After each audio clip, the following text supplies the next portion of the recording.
ሰላም ጓዶች እንዴት ናችሁ? ሰላም ናችሁ ማለት ፈልጋለሁ።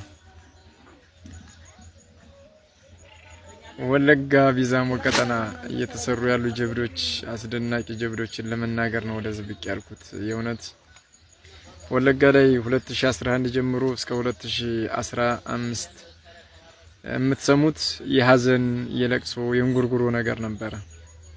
ወለጋ ላይ ይሄን ያህል ሰው ሞተ፣ ወለጋ ላይ ይሄን ያህል ሰው ተገደለ፣ ወለጋ ላይ ይሄን ያህል ሰው ታገተ፣ ወለጋ ላይ ይሄን ያህል ሰው በውሃ ተለቀቀ፣ በሳት ተቃጠለ፣ በካራ ታረደ። ይሄን ነው የምትሰሙት ነበር። ያ ተቀይሯል። በልጆቻቸው ክንደ ብርቱ ነበልባል ልጆች በመውለድ ብሶትን በማሰብ ብሶት የወለደው ጀግና ወታደር በመውጣት ዛሬ ደግሞ ደመላሾች ተተክተው ጥላትን በዛው ልክ እየቀጠቀጡት እንደነሱ ንጹሃንን ሳይሆን ጥላትን የታጠቀ ኃይልን በደንብ አይቀጡ ቅጣት የሚቀጡ ጀግኖች ወጥተዋል። እንደምታውቁት በቀን 12 10ኛው ወር 2018 ዓመተ ምህረት ይበልጣል መኮንን አዲስ ዓለም ክፍለ ጦር ሁለት ሬጅመንት ሙሉ በሙሉ የደመሰሰ ሲሆን 120 ክላሽ 63 ምርኮኛ ሻለቃ አመራሩን ጨምሮ አንድ ዲሽቃ ሁለት ስናይፐር 4 ብሬን በመማረክ የበላይነቱን ሲወስድ አበጀ ጥበቡ ነበልባል ክፍለ ጦር 15 ኤርጴዶላና አድማ በተና ኃይልን ደፈጣ በመያዝ እንደ ቅጠል ስታረግፋቸው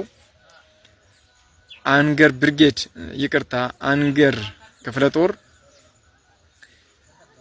የአማራን ሰብልና እህል ሲወስድ የነበረውን እየዘረፈ ሲወስድ የነበረበትን የዘውዱ የኮሎኔል ዘውዱን መኪና በመማረክ ሙሉ ለሙሉ ያጋየው ሲሆን እሱም በሙሉጭልጭ ሲያመልጥ 16 አባላቱን እስከ ወዳኛው መሸኝታለች። ታፈረ አለሙ ብርጌ ክፍለ ጦር እንደዚሁ አይቀጡ ቅጣት በመቅጣት ሁሉ ገና አካባቢ በመግባት ታፈረ አለሙ ክፍለ ጦርና ጌጤ ግርማ መብረቆ ክፍለ ጦር ሁለቱም በመናበብ ሁሉ ገና ያለውን ስንትፍ ሳያረጉ ወዳና ወደ ሳያስገቡ ካምቡል በዲሽቃ ሲደበድቡት መዋላቸው ትልቅ ድል ይበል የሚያሰኝ ነው። ከዚህ ውስጥ እንግዲህ አበጀ ጥበቡ ነበልባል ክፍለ ጦር 6 ክላሽ በመማረክ 3 አመራሮችን እስከ ወዳኛው የሸኘችበት አንድ ኮማንደር ነጋሳ የሚባል አንድ ኦፊሰር አንድ ደግሞ የሚኒሻ ጠርናፊ መቶ አለቃ ፈይሳ ምናምን የሚባል አካል እስከ ወዳኛው ረሽናለች። ይበል የሚያሰኝ ነው። ጓዶች በርቱ። ዲያቆን ክንዱን ሌባ አይወክለውም፣ ዲያቆን ክንዱን ባንዳ አይወክለውም። ዲያቆን ክንዱን አጽያፊ ለህዝብ የማያስደስቱ ነገሮች በጠቅላላ ይወክሉት። በኔ ስም ልነግዱ መዝረፍ የጀመራችሁ ሌቦች ዋጋን ሰጣሃለሁ፣ በቅርብ ቀን ጠብቀኝ፣ ፈልፍ ያወጣሃለሁ። ዛሬ እንነጋገራለን። ግን አንድ ነገር አለኝ። ከብልጽግና ተልኮ ወስደ ይሄን ትግል ወደ ኋላ ለማስቀረት የምትንቀሳቀሱ ወጣት እህት ወንድሞቻችን እየገበር ማንንም በዚህ ትግል እንድነግር የጥንቃቄ መልእክት ነው። እርሱ ምንድነው?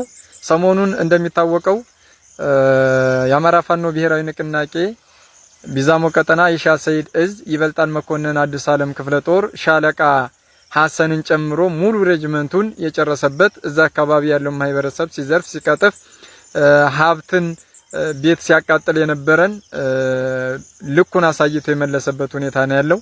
ያንን ተከትሎ ብርጋዴር ጀነራሉ አሁንም ወደዛ አካባቢ ሄዶ 117 መድፍ አስተኩሶ 127 መድፍ በላይ አስተኩሶ ሲመለስ እንደሚታወቀው ከጊዳያና ወደ ነቀምት ሲጓዝ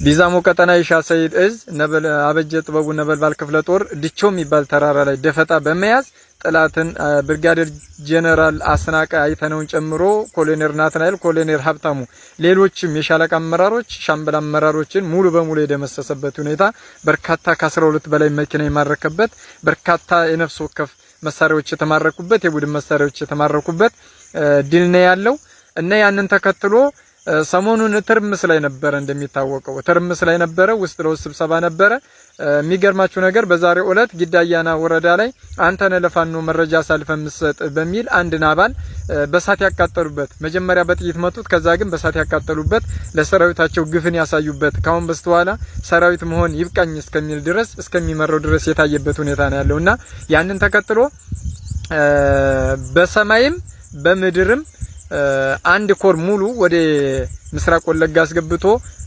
በር በመያዝ ሌላውን በአየርና በታንክ ሌሎች በዙ 23 በመድፍ ሙሉ የገበሬውንም ሀብት ንብረት ለመዝረፍ ተዘጋጅቶ እየመጣ ስለሆነ ከወዲሁ ቢዛሞ ቀጠና ላይ የምንገኝ ማንኛውም ልዩነት አለን የምንል ፋኖዎችም ሁላችንም ባንድ ላይ ቆመን ህዝባችንን መታደግ መቻል አለብን እኛ አይደለም ለአብይ አራዊት ሰራዊት በስነ ልቦና ለተጎዳ አንድ ጥይት ሲፈነዳ ለሚፈርስ ወታደር ቀርቶ ሌሎችም ቢመጡ ማንፈራ ድንቅ የወለጋ ልጆች እስከሆነ ድረስ ከወዲሁ ተጠንቅቀን ጥላትን በመጣበት ልክ ግንባሩን ልክ ካሁን በፊት እንደተመታው ግንባር ነው የተመታው ካንገት በላይ ከደረት በላይ የተመታው ያንን አሳይተን ጥላትን እስከመጨረሻው ድባቅ መምታት አለብን አሁን ታንኩን ይዞት እየመጣ ያለው ጀነራል ዘውዱ በላይ ነው ወደ ውኪያ አካባቢ እንደተጠጋ መረጃው አለን እርሱን ደግሞ ባጭር ቀን